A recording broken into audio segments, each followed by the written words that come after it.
A very warm welcome to all. मेरा नाम Mrs Khushbu Pathak है, assistant professor SSME Bhilai Chhattisgarh. आज मैं यहाँ पर बिज़नेस कम्युनिकेशन के बारे में डिस्कस करने के लिए आई हूँ। ये BCom फर्स्ट ईयर का सब्जेक्ट है और साथ ही ये BBA, MBA और MCom ये सारे कोर्सेज़ में काफ़ी यूज़फुल है। तो आज हम यहाँ पे देखेंगे एक जनरल ओवरव्यू बिज़नेस कम्युनिकेशन का। उसके साथ ही हम ये देखेंगे इंट्रोडक्शन ऑफ कम्युनिकेशन, कम्युनिकेशन क्या होता है, उसकी मीनिंग क्या होती है, मीनिंग ऑफ कम्युनिकेशन। फिर हम देखेंगे barriers of effective communication. Basic business communication को समझने के बाद हम ये जानने की कोशिश करेंगे कि इफ़ेक्टिव कम्युनिकेशन में क्या क्या बैरियर्स आते हैं।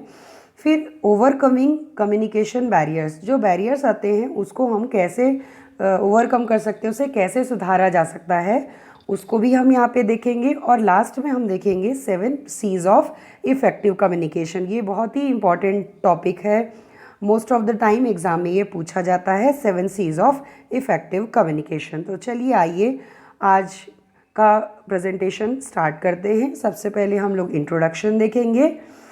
Communication is lifeblood of every organization. Communication is to give signals or messages through sounds, gestures, or written symbols. Communication is to understanding intended meaning. It helps you anticipate problems, make decisions, coordinate workflow. Communicating with culturally diverse workforce. Organizations make sure that communication inside and outside the company can open, honest and clear. So when we talk about communication, जब हम communication की बात करते हैं, ये organisation के लिए life blood के समान है। जैसे इंसान के, मानव के शरीर में रक्त की आवश्यकता, अति आवश्यकता होती है, वैसे ही संस्था में संचार या संवाद की वैसे ही आवश्यकता होती है। तो ये कितना महत्वपूर्ण है आप समझ सकते हैं कि कम्युनिकेशन बहुत ही अभिन्न अंग है किसी भी संस्था के लिए। कम्युनिकेशन सिग्नल्स के माध्यम से हो सकता है, मैसेजेस के माध्यम से हो सकता है, रिटर्न हो सकता है, लिखित रूप में संचार हो सकता है, मौखिक रूप में संचार हो सकता है, या फिर साइन और सिंबल के माध्यम से भी संचार हो सकता है, किया जा सकता है। जब भी संचार हम यूज़ करते हैं या इस्तेमाल या संवाद करते हैं, किसी से संप्रेषण जब हम करते हैं, तो कोई ना कोई उद्देश्य ज़रूर होता है हमारा, कि हम किसी उद्देश्य के साथ सेंडर अपनी बात को रिसीवर तक रखता है और रिसीवर उस बात को समझने के बाद अपना उत्तर सेंडर तक पहुंचाता है। इसके साथ ही हम जो परेशानियां आ रही हैं संस्था में, उस परेशानियों को जान सकते हैं, समझ सकते हैं, बेहतर निर्णय ले सकते हैं और काम का बेहतर ढंग से निर्वहन संस्था में किया जा सकता है। साथ ही अलग अलग बैकग्राउंड से जो संस्था में कार्य करते हैं लोग, वो अलग अलग बैकग्राउंड से, अलग अलग जगहों से, अलग अलग कल्चर से आते हैं। तो वो जब एक साथ मिलकर काम करते हैं तो कम्युनिकेशन एक बेहतर कड़ी है। ये माना जा सकता है कि अगर इनके बीच में बेहतर संवाद है, बेहतर संप्रेषण उनके बीच में परस्पर है, तो काम करने के तरीके में भी बदलाव आएगा, उनके आपसी संबंध काफ़ी बेहतर होंगे, जिससे संस्था का भी काफ़ी फ़ायदा होगा। वो संस्था काफ़ी आगे तक जाएगी और वो अपने उद्देश्यों को प्राप्त कर सकेगी। मीनिंग को समझने की कोशिश करते हैं। Communication is the process of transferring information and meaning between senders and receivers using one or more written, oral, visual or electronic media. The essence of communication is sharing, providing data, information, insights and inspiration. कहीं ना कहीं communication में information का या किसी बात का, किसी ओपिनियन का आदान प्रदान किया जाता है। आप अपनी भावनाओं को, इच्छाओं को, अपनी बातों को, अपनी परिस्थितियों को एक व्यक्ति से दूसरे व्यक्ति तक पहुंचाते हैं। तो उसके कई माध्यम हो सकते हैं। आप मौखिक रूप से बोलकर बता सकते हैं, आप लिखित रूप से बता सकते हैं, या किसी इलेक्ट्रॉनिक मीडिया के माध्यम से, आप जैसे वीडियो कॉलिंग कर रहे हैं, आप वीडियो कॉल किया, वीडियो चैट आपने किया, या फिर कॉन्फ्रेंस कॉल आपने किया। इस तरीके से आप ऑनलाइन अपने दोस्तों से या दूसरों से जुड़ रहे हैं, तो इलेक्ट्रॉनिक माध्यम से भी आप संचार कर सकते हैं। मुख्य रूप से हम कम्युनिकेशन को अगर देखें तो ये शेयरिंग है, शेयर करते हैं यहाँ पे। अगेन दूसरों से बातचीत करते हैं, अपने विचारों को, भावनाओं को प्रकट करते हैं एक व्यक्ति से दूसरे व्यक्ति तक। अब आइए समझते हैं इफ़ेक्टिव कम्युनिकेशन हम किसे कहते हैं। पहले हमने समझा कि कम्युनिकेशन क्या होता है, वो संचार है, एक व्यक्ति का दूसरे व्यक्ति से बातचीत है, क्रियाकलाप है, और कहीं ना कहीं वो लिखित रूप में और मौखिक रूप से हो सकता है। लेकिन यहाँ पे इफ़ेक्टिव कम्युनिकेशन क्या होता है, आइए देखते हैं। Effective communication strengthens the connections between a company and all of its stakeholders, those groups affected by the company's action, customers, employees, shareholders, suppliers, neighbors, the community, the nation and the world as a whole. Effective communication की अब हम बात करते हैं। प्रभावी संचार या प्रभावी संप्रेषण जिसे हम कह सकते हैं, ये सिर्फ और सिर्फ संवाद या सिर्फ आपके बीच का की बातचीत ना होकर उससे कहीं अधिक होती है, जिसमें कंपनी सदैव प्रयास करती है कि वो अपने स्टेक होल्डर से एक बेहतर कनेक्शन बना के रख सके, उनसे बेहतर संबंध बना कर रख सके। तो जो स्टेक होल्डर्स होते हैं कंपनी से डायरेक्टली इनडायरेक्टली जुड़े रहते हैं, जैसे हम कस्टमर्स को बोल लें, या कंपनी के स्टाफ है, या उनके शेयर होल्डर्स है, या सप्लायर्स जिनसे वो रॉ मटेरियल खरीदते हैं, उनके नेबर्स, उनके कॉम्पिटिटर्स, जिस कम्युनिटी में वो अपना बिजनेस करते हैं, नेशन, और साथ ही पूरा विश्व। तो ये सारे कंपनी के स्टेक होल्डर्स हैं।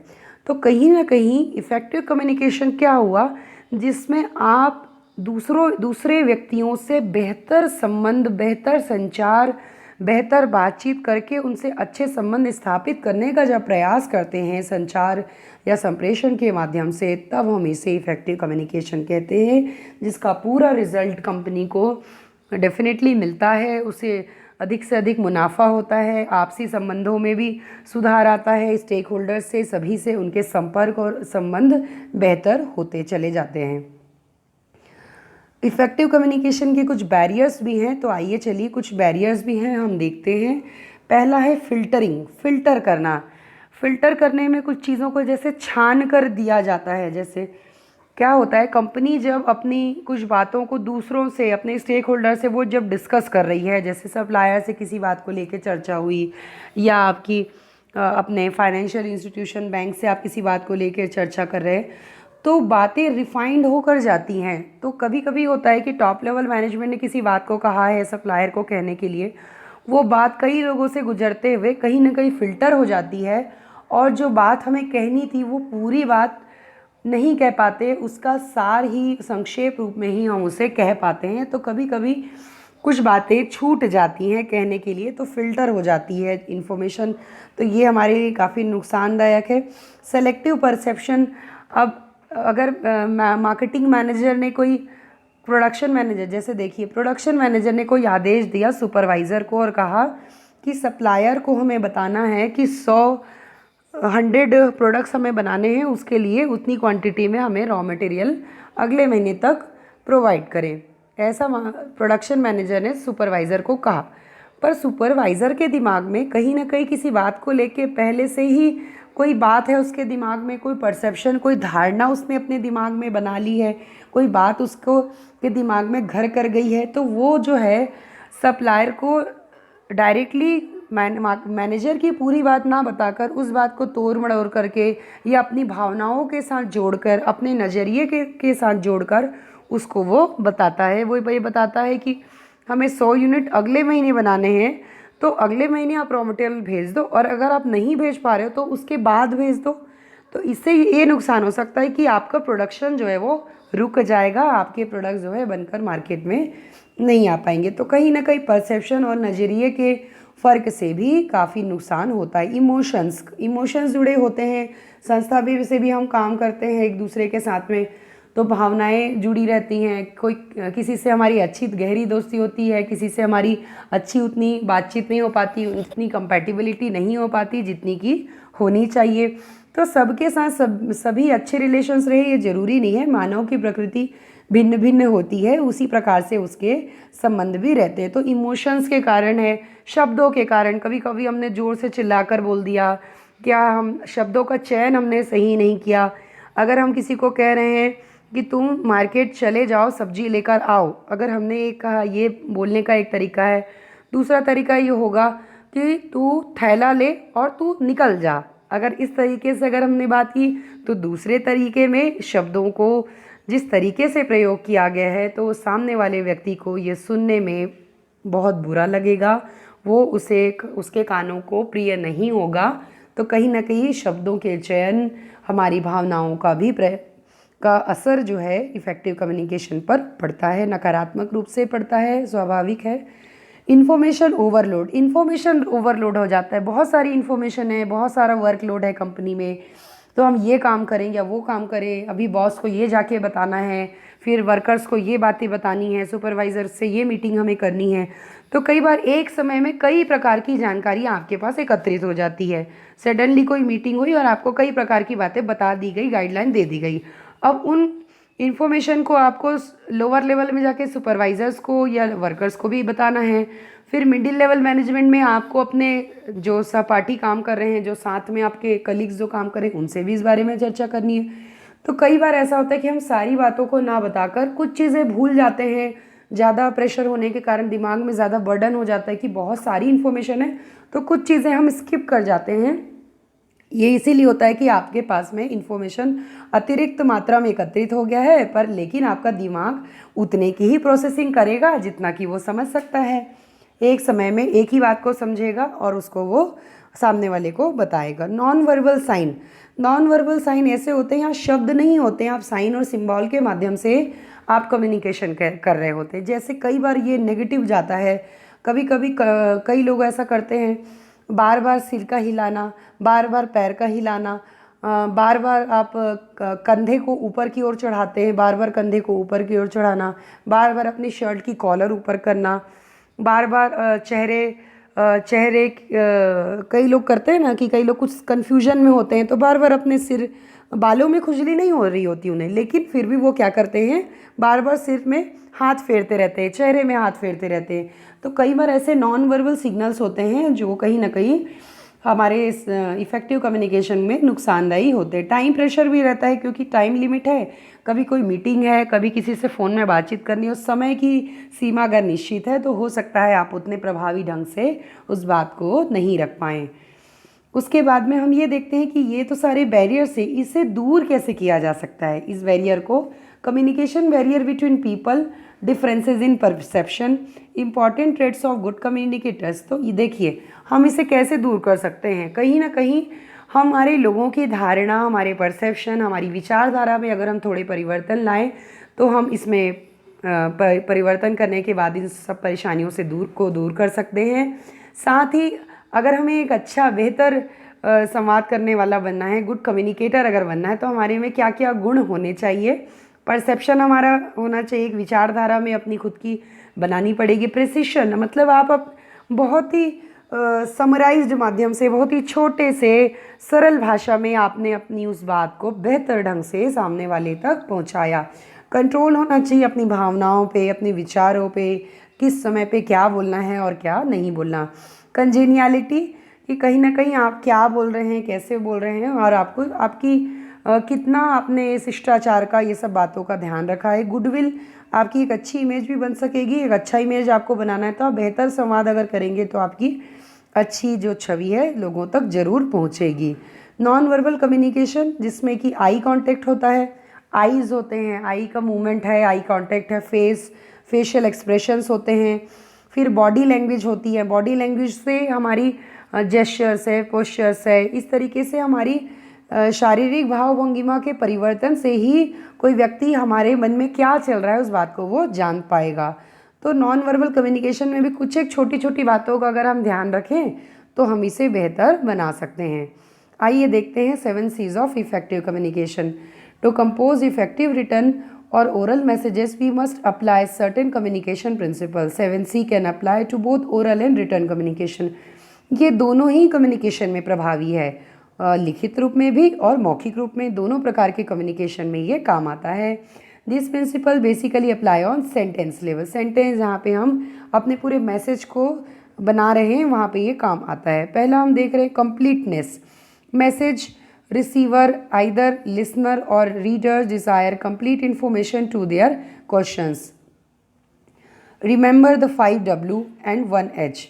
Whom, what, when, where, how. So these are the questions. Answer all these questions. Give extra information when desirable. जब ज़रूरत है आप कोशिश करिए आप ये 5W और H का पालन करें, जो क्वेश्चन पूछे गए हैं उसके आंसर दें, और एक्स्ट्रा इन्फॉर्मेशन की अगर ज़रूरत है, अगर मांगा गया है तभी आप उसको प्रस्तुत करें, अदरवाइज़ नहीं करें। तो कंप्लीटनेस में अगर मैंने ये कहा राम और श्याम दो दोस्त हैं, राम ने कहा श्याम को कि कल हम मूवी देखने जा रहे हैं, अगर उसने ऐसी बात कही कि हम लोग कल मूवी देखने के लिए जा रहे हैं, तो ये अधूरी बात है अगर उसने कहा तो, और इतना ये बात अधूरी है। लेकिन अगर राम श्याम से ये कहे कि कल इस नाम की मूवी इस थिएटर में लगी है और हम क्लास के हमारी बैच में इतने लोग हैं और हम सब मिलकर इस पिक्चर को देखने के लिए थिएटर में जा रहे हैं, तो दूसरी बात में ये आपका मैसेज पूरी तरह से पहुंच रहा है कि आपकी बात पूरी तरह से कंप्लीट है, पूरी तरह से आप कंप्लीट जानकारी सही मैसेज के माध्यम से आप पहुंचा रहे हैं। तो कहीं ना कहीं कंप्लीटनेस का होना, संपूर्ण आप मैसेज दीजिए, आधा अधूरा टूटा फूटा इस तरीके का आपको मैसेज नहीं देना है, नहीं तो आपका जो कम्युनिकेशन है वो इफ़ेक्टिव नहीं माना जाएगा।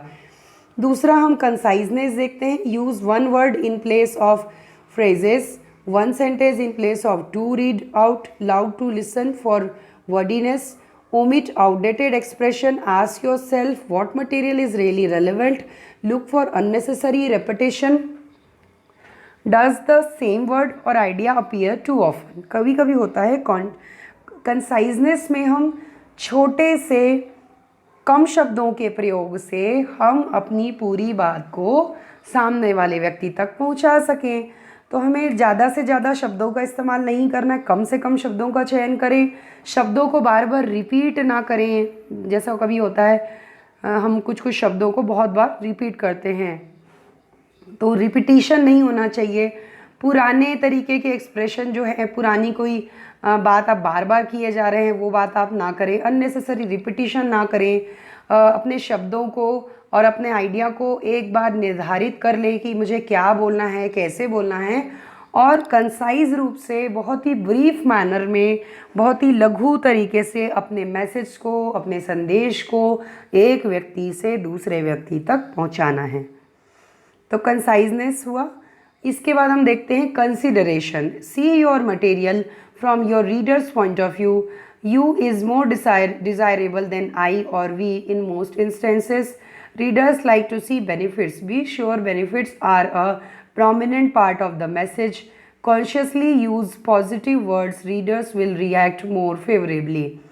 Show audience benefit or interest in the receiver. Pleasant facts. Emphasize pleasant words. Consideration, आप कंसीडर करिए, आप अपनाइए सामने वाले व्यक्ति के अनुसार। आपने कोई मैसेज बनाया है तो हो सकता है कि आपका वोकेबुलरी बहुत अच्छा हो, आपके शब्दकोश बहुत अच्छे हो, आप बहुत अच्छे से संचार और संवाद कर सकें, लेकिन ये ज़रूरी नहीं कि आप जो सामने वाले को अपने संदेश को पहुंचाना चाह रहे हैं उसके पास इतना अधिक शब्दकोश हो, ऐसा ज़रूरी नहीं है। तो आप बहुत ही ज़्यादा हाई फाई शब्दों का प्रयोग ना करें, बहुत ही सिंपल माध्यम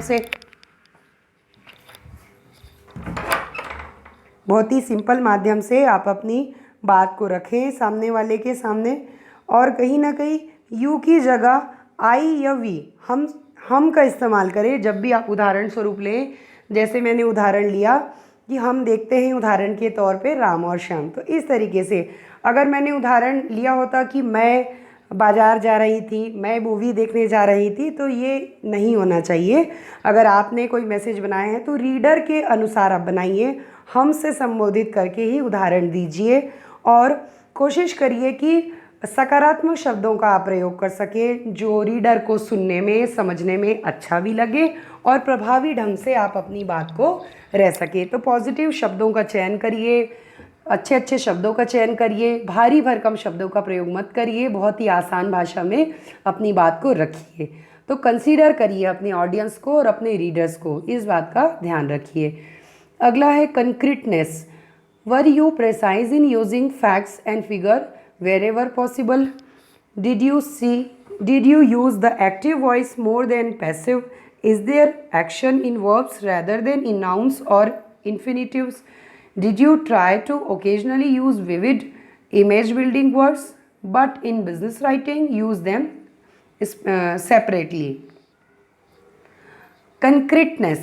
कॉन्क्रीटनेस मतलब कि जहाँ पे जिस चीज़ की ज़रूरत है वही आप प्रोवाइड करिए, अतिरिक्त चीज़ों को ना प्रोवाइड करिए, क्योंकि जैसी सिचुएशन है, जैसा ओकेजन है, उसके अनुरूप ही आप बात करिए, अपने मैसेज को पहुंचाइए। इसमें आपको अगर ज़रूरत है फैक्ट्स एंड फिगर्स देने की, अगर ज़रूरत है तो आप उसको ब्रीफ रूप में बताइए। जहाँ पे आपको एक्टिव वॉइस यूज़ करना चाहिए तो एक्टिव वॉइस यूज़ करिए बजाय इसकी पैसिव वॉइस के। उसके साथ साथ ही वर्ब्स और एक्शंस का यूज़ करिए नाउन्स और इन्फिनिटिव्स के बजाय। तो आप कहीं ना कहीं आपको जिन चीज़ों की ज़रूरत है, जिन शब्दों की, जो ग्रामर आपको जितना चाहिए उतना ही इस्तेमाल करिए। अतिरिक्त और अधिक से अधिक, कई बार होता है ना, बहुत सारे शब्द हम यूज़ करते हैं, बार बार बोल देते हैं, रिपीटिशन कर देते हैं कुछ चीज़ों का, और उन शब्दों की आवश्यकता ही नहीं होती है। कभी कभी हम द का बहुत प्रयोग करते हैं, I am going to the places by the something, इस तरीके से। कई बार मैंने और का प्रयोग बहुत किया कि मैं जाऊंगी, मेरे दोस्त जाएंगे, फिर मेरे परिवार वाले जाएंगे, फिर मेरे और ये जाएंगे और वो जाएंगे। इस तरीके से हम कई बार और का प्रयोग कर रहे हैं, द का बहुत ज़्यादा प्रयोग कर रहे हैं इंग्लिश में।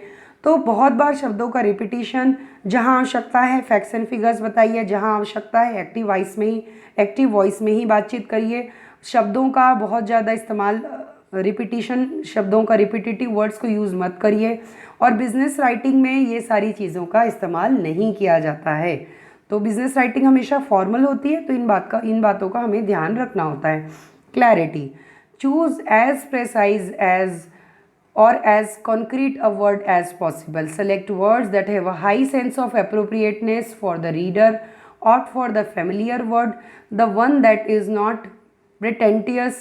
Limit average sentence length to 17 to 25 words. Insert no more than one main idea into a sentence. Arrange words so that the main idea occurs early in a sentence. तो यहाँ पे सेंटेंस को हम अगर अपने message को बनाना चाह रहे हैं तो हम अपने सेंटेंस को कैसे बनाएंगे, कहीं ना कहीं हम ये देखेंगे कि हम हमारा जो क्लैरिटी, हमारी जो मैसेज है उसकी क्लैरिटी कैसी होनी चाहिए, शब्दों का चयन कैसा होना चाहिए, और ये अप्रोप्रिएट होना चाहिए, सही होनी चाहिए। गलतियाँ इसमें नहीं होना चाहिए, गलत बातें इसमें, या गलत बार बार रिपीटिशन हो रहा है, बहुत भारी भरकम शब्दों का फिर हमने प्रयोग कर लिया। जो शब्दों से हमारा रीडर परिचित है उन शब्दों का ही प्रयोग करें। जैसे मैं इंग्लिश में अगर आपको कहूँ कि ये चीज़ बहुत सुंदर है तो मैं इसे कहूँगी ब्यूटीफुल, वेरी नाइस। इसके बाद अगर मैं आपको बहुत बढ़ चढ़ के शब्दों का प्रयोग करूँ, फैंटेबुलस कहूँ, स्टनिंग कहूँ, या अमेजिंग, या कुछ हाई फाई शब्दों का अगर मैं प्रयोग करूँ, तो हो सकता है उन शब्दों का इस्तेमाल कर या इन शब्दों की जानकारी आपको नहीं हो। तो हमें अपने रीडर्स के अनुसार फैमिलियर शब्दों का, जो चिर परिचित जो शब्द हैं, जिसे हम रोज़मर्रा की ज़िंदगी में सुनते आते हैं, उन शब्दों का ही हमें प्रयोग करना है। आसान भाषा, आसान शब्दों का प्रयोग करके सही मैसेज बनाना है। एक एवरेज सेंटेंस में आपके 17 से 25 शब्द ही होने चाहिए, और एक लाइन में, एक सेंटेंस में आप एक ही बात को बताएं, ना कि बजाय इसके आप एक ही सेंटेंस में 3 बातों को एक साथ मर्ज करके जब आप बताएंगे तो आपके मैसेज में कहीं कोई क्लैरिटी नहीं देखने को मिलेगी। इसका रिज़ल्ट ये होगा कि आपके ऑडियंस या रीडर को आपकी बात समझ में नहीं आएगी, तो आपके कम्युनिकेशन का कोई भी अर्थ यहाँ पर नहीं निकल कर आएगा। Courtesy, ask yourself, does the communication have a sincere you attitude? Have someone else look at your statement. If you have doubts about whether it is tactful, another opinion may cause you to reconsider making a statement. Be cautious in using humor in communication. Here too, it pays to have someone else review your words. Be careful in using discriminatory language. This means being aware of gender, race, age, colour, creed, sexual preferences, ethnic origin. कहीं ना कहीं courtesy का मतलब होता है शिष्टाचार, जहाँ पे आपको बहुत सारी भाषाओं का, बहुत सारी बातों का अपनी भाषा में और अपने संवाद में ध्यान रखना पड़ेगा कि आप अपने बारे में पूछ रहे हैं या सामने वाले के बारे में कुछ जानना चाहते हैं, या फिर अगर किसी व्यक्ति को आपने किसी मैसेज को कहा, उसको बात नहीं समझ में आई तो आपसे वो पूछना चाह रहा है अपने डाउट को, तो आप उससे कैसे डील करेंगे। एक बार अगर नहीं समझ में आता है तो दोबारा उसे समझाइए, है ना।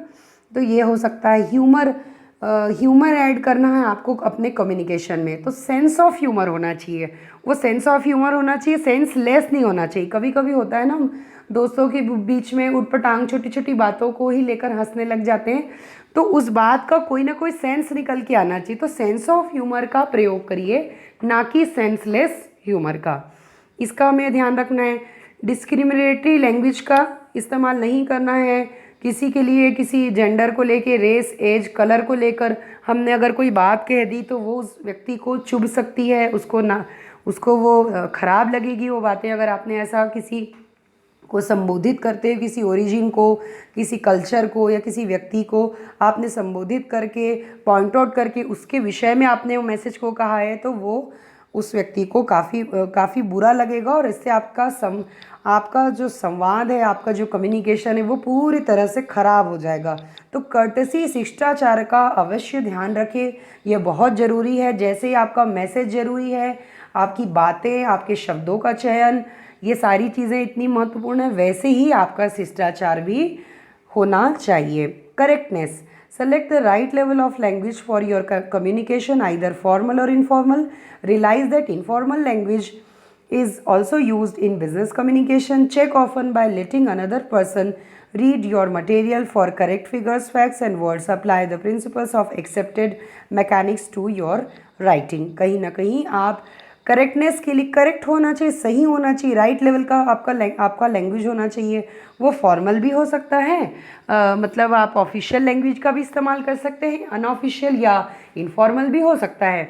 अधिकतर कंपनी में या बिजनेस में देखा गया है इनफॉर्मल लैंग्वेज का प्रयोग किया जाता है, लेकिन आपको इसमें बहुत सारी बातों का ध्यान रखना पड़ेगा। जब हम दूसरे को कोई चीज़ प्रोवाइड कर रहे हैं, कोई मटेरियल हम दे रहे हैं, तो वो सही होना चाहिए, सही जानकारी, सही शब्दों का प्रयोग, सही फैक्ट्स एंड फिगर्स का प्रयोग हमने किया हो। तो करेक्टनेस होना चाहिए, राइट लेवल ऑफ लैंग्वेज का चयन करें, सही फैक्ट्स एंड फिगर्स और शब्दों को चयन करके बताइए।